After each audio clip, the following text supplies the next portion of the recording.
vamos a hacer un acercamiento a lo que son las normas de tránsito y conocer algunos conceptos básicos necesarios para entender la normatividad. Sea lo primero decir que hay una diferencia grande entre lo que es normas de tránsito y lo que son normas de transporte.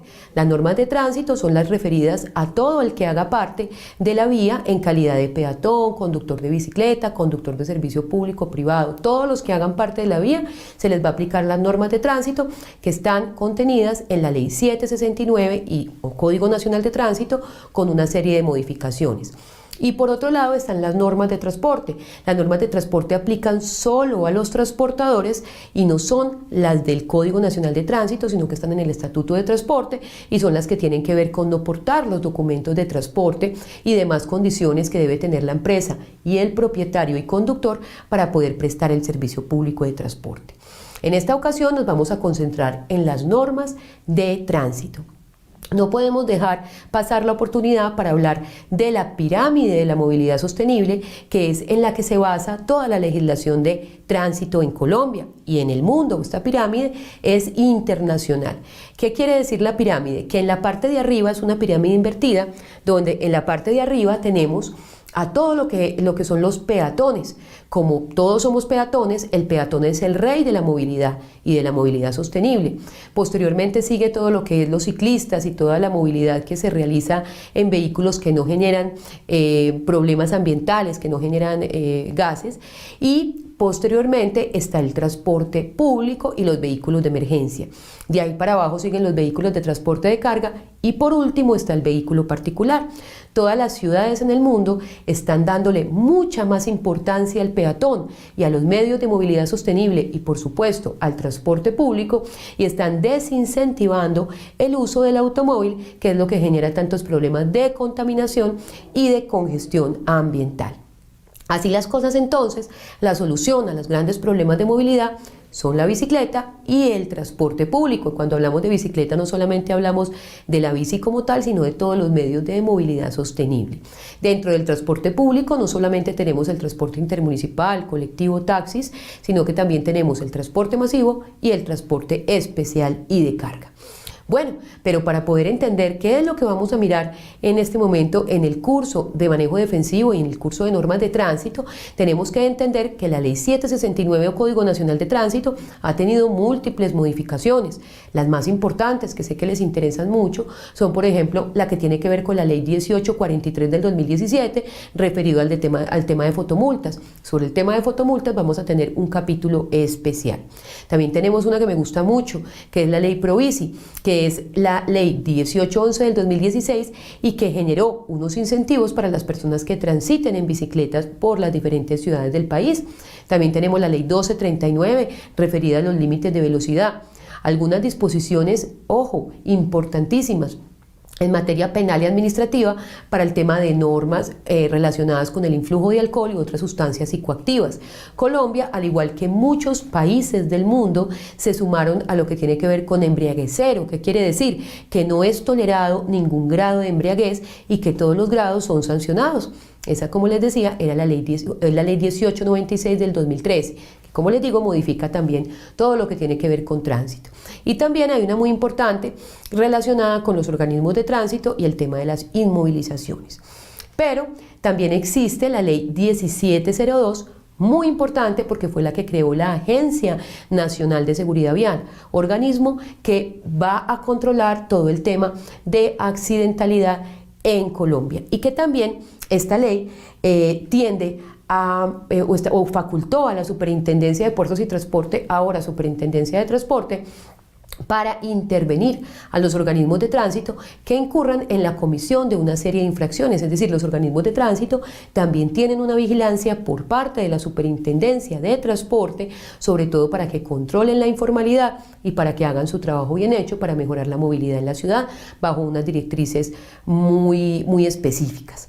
Bueno, con respecto a los organismos o los organismos que tienen que ver con el sector de transporte, tenemos en primer lugar como máximo órgano al Ministerio de Transporte. Hay unas leyes, por ejemplo, como la Ley 769 y todas las leyes de tránsito que deben ser leyes, deben salir del Congreso de la República, pero el Ministerio de Transporte es quien reglamenta todas esas leyes. El Ministerio de Transporte no sanciona, el Ministerio lo que hace es reglamentar toda la legislación en materia de tránsito y transporte. Tenemos la Superintendencia de Transporte, Supertransporte, que es la que genera la regulación de transporte, no de tránsito, a el transporte intermunicipal, especial carga y mixto, y también a los organismos de tránsito que controlan en materia de transporte a todo lo que son las empresas de transporte colectivo y taxis. Pero a su vez, los organismos de tránsito y transporte, como su nombre lo indica, también realiza todas las actividades con relación a la prevención de conductas contrarias a las normas de tránsito. Aquí no está la policía de carreteras, pero la policía de carreteras también está facultada para imponer no solamente comparendos de tránsito, sino también comparendos de transporte que son llevados, dependiendo si son infracciones de transporte, a la superintendencia y si son infracciones de tránsito a determinados organismos de tránsito. Bueno, aquí como un esbozo general de lo que es el tema de la legislación en materia de tránsito. Van a ir mirando algunas otras cositas que van a complementar este conocimiento.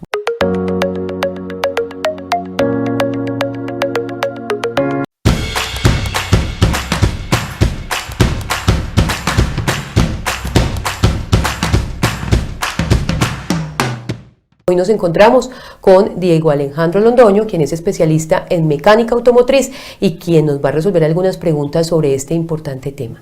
Bienvenido, Diego, al canal y bueno, empecemos con las preguntas. Cuéntanos un poco por qué la importancia de que los conductores, en general los conductores de servicio público y privado, conozcan de mecánica automotriz. Liliana, muchas gracias por esta invitación y aquí la importancia principal es el tiempo y el dinero.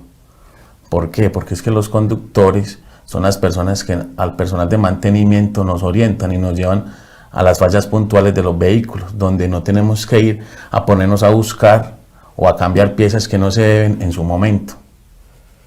Bueno, precisamente expliquémosle a ellos cuáles son esas actividades previas que debe hacer un conductor antes de iniciar el recorrido para evitar precisamente todas estas situaciones que pueden generar fallas y problemas en los vehículos. Todos los conductores antes de iniciar dicho recorrido debemos realizar el alistamiento diario o el alistamiento que llamamos la lista preoperacional, donde identificamos las fallas que el vehículo haya tenido durante el tiempo de reposo.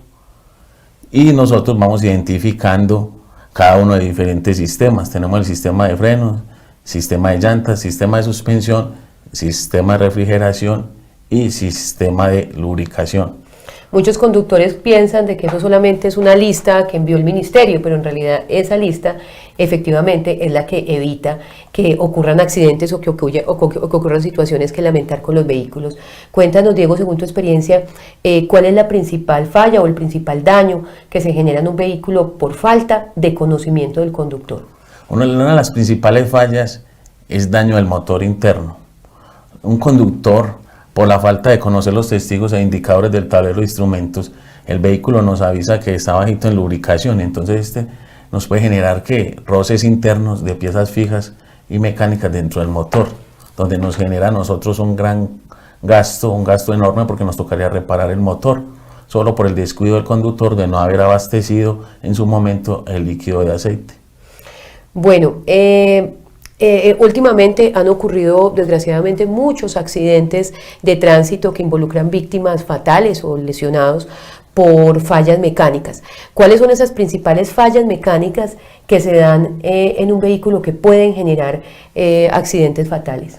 Bueno, una de las principales fallas mecánicas son el sistema de frenos, donde nosotros los conductores, cuando realizamos la lista preoperacional, debemos verificar el estado de freno en ese momento, si de pronto necesita alguna intervención, porque los frenos hay que estarlos revisando periódicamente. Ellos tienen un sistema que se llama sistema de tensión de frenos.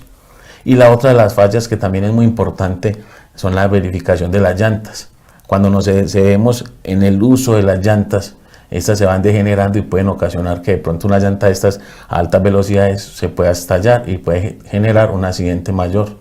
Hablábamos ahorita de pronto de de la importancia de saber conducir para evitar ese recalentamiento de los frenos. Sobre todo en esos recorridos largos, en esos recorridos que nos generan mucho desgaste.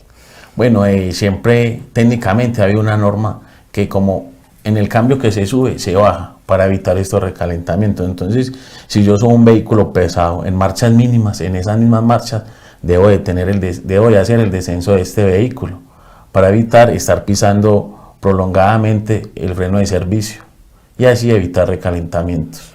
Bueno, ¿cuál es la recomendación que tú le haces a las empresas de transporte, no solamente a los conductores, sino también al personal de mantenimiento y a los gerentes en el tema de mantenimiento preventivo y correctivo y en el tema de mecánica básica? Bueno, uno de estos temas es que las empresas capaciten al personal encargado de realizar estas revisiones, que ellos interactúen con el vehículo y conozcan las partes que tiene un vehículo para poder hacer el mantenimiento previo, y eso genera tiempo y dinero. Genera ahorro de tiempo y dinero. Genera ahorro de tiempo y dinero. Precisamente hablábamos y él nos contaba algunas experiencias que había tenido con algunos conductores, donde en algunos casos ellos dictaminan, yo creo que esto fue lo que se dañó, pero en realidad lo que se había dañado era otra pieza. Bueno, Diego, muchas gracias. Confort Express, comprometidos con la seguridad vial.